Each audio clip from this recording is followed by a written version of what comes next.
Matur nuwun wong tansah mayuhi pas udane teko ora ana sing iso ngenteni koe sing tak tresno rasa sayang iki dapat tantet sate puput koe rasa sumelang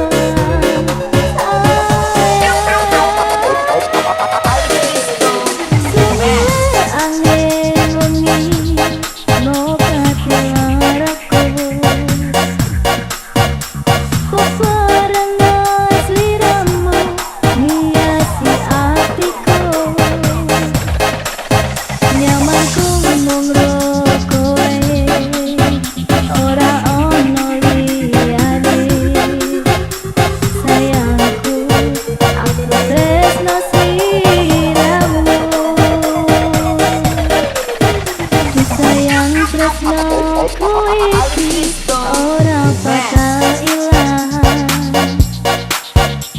janji setiaku ini aku isih kelingan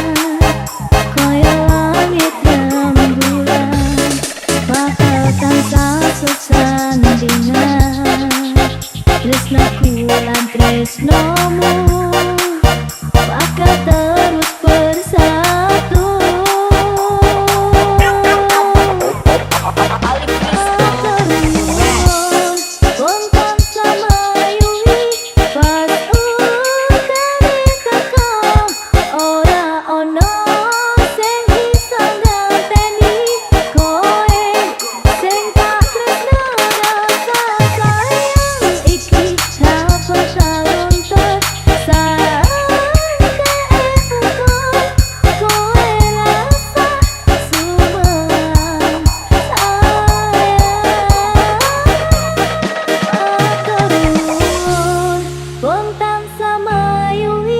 Pas udane teko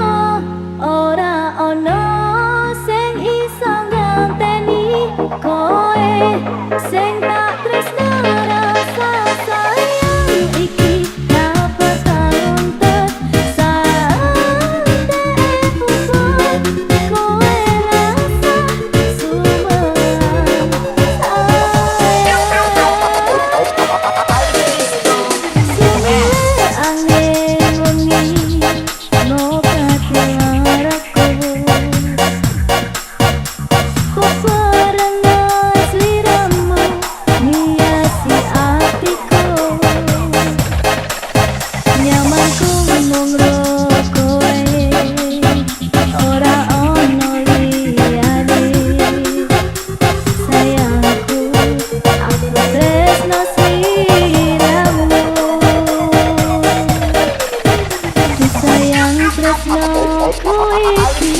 ora bakal ilang